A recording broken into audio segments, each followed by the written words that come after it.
Hey guys, today I'm going to show you how to use Google Forms to create a survey where you can use line item analysis on an SLO or midterm or any other assessment to keep track of which of the questions were most missed. So the first thing you have to do is go into your Google Drive, click on New, then choose More, and finally Google Forms. Once it opens, give it a title that you'll recognize. This is a little slow today, sorry. We're going to call this one Practice Line Item Analysis. So you have a couple options once you're in Forms. Some things that maybe don't seem so important but might help you down the road. You can click on Color Palette here to choose the color of the background you want or to choose a different background picture. You can also upload your own photos. You click Preview if you want to see what this looks like at any point for the person that will be taking the survey, and then you click the little pencil Edit button to get back to where you were. And finally, Settings, which we'll get to in a minute. For now, let me just show you how to add a question. We're only going to have 2 questions on this survey. The first one is going to be, what period is the student in? We're going to choose period 1, period 2, period 6, and period 7.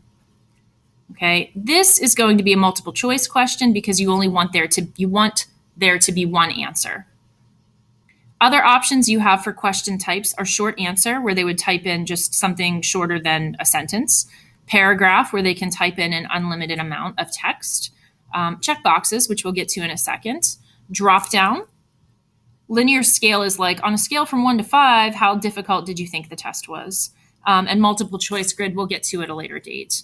For now, multiple choice for this question. And then we want to add the second question by clicking on this plus button.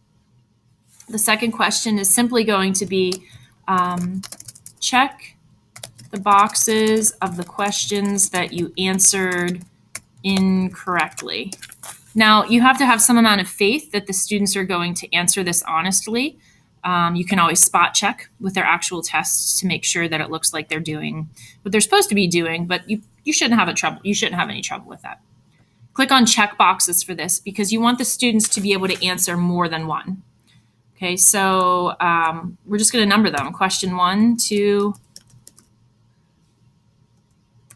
I wish there was an easier way, like in Excel, to keep adding these. I guess you can do it like that, but I don't like that option. We'll just stop it at 10. We want to make this a required question. We probably should go back to this field and make this a required question as well. That's it. Those are our 2 questions. Okay, so now let's go into settings. You want to automatically collect respondents' Hempfield Area School District username, because whenever these results are compiled in a spreadsheet, you'll be able to see each student's responses as to which questions they missed. And then you probably want them to submit only one response as well. I'm not going to check that right now because I want to show you how this works with multiple submissions.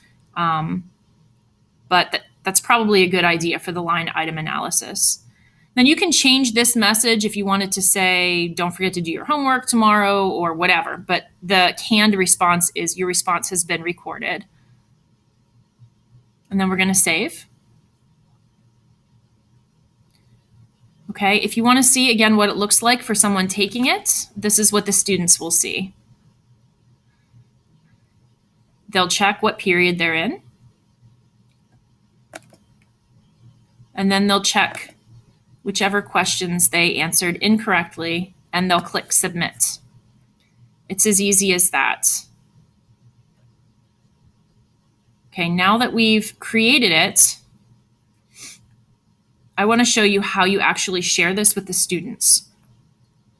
You're going to go into the Send button in the upper right. This is running really slowly today. I'm sure you understand and feel my pain. Okay, So you have several different options. You can email it to your students. So this would only make sense if you already have distribution lists set up, and just type in their email address or let's say, period 1 class, if you have that set up. And you have the option of including the form directly in the email, which you've seen when you've answered surveys yourselves. Or you can click on the link button. I always click shorten URL. It just makes it a little bit easier. You're going to copy and paste that code. You can then link this in Classroom by adding a link to the form directly. You can put it on your website, or you can even just write it on the board. As long as kids type this into the address bar, it's going to take them to this exact form. So once the responses start coming in, you'll be able to click on responses. This is a new feature as of like Thursday afternoon. You can click on individual. So if you do send it out via email, you will have a list of people who have responded and who have not responded. But it's usually summary that we want to take a look at. This isn't going to help you so much, but this will be really important. Let's take a look at one that's been filled out more in depth. Sorry. Okay, this is one that I just started entering a whole bunch of like fake responses into. It breaks it down into a bar graph. So again, you'll be able to see who responded, who didn't. This doesn't help so much because it just shows what percentage of people who responded were in each of the periods.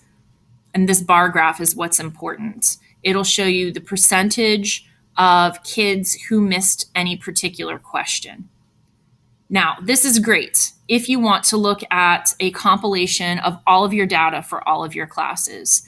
As far as breaking it down by period, it gets a little trickier, and I'm still working on that solution, but I have a feeling that it's going to have to employ Excel, because Google Sheets doesn't do this easily. If you click on the little green button in the upper right, it's going to take you to the linked sheet where all of this information has been entered. And there are ways to filter this information by period. So I can put in a filter for period 1 and then just look at period 1's information. However, because of the checkboxes, sorry this is taking so long. Because of the checkboxes, you're going to see all of the responses in one cell. So that doesn't help to create a really easy to analyze bar sheet or bar graph, I'm sorry. I'm still working on a solution for that, and I'll have another updated video as soon as I figure out the easiest way for you guys to collect that information. But for now, the way that I showed you is a super easy, super quick way to find out overall through all of your classes which particular questions are being missed the most. Okay, once you're done, you can just exit out of these because they've been saved in your Google Drive. And that's it. Let me know if you have any questions. Thanks.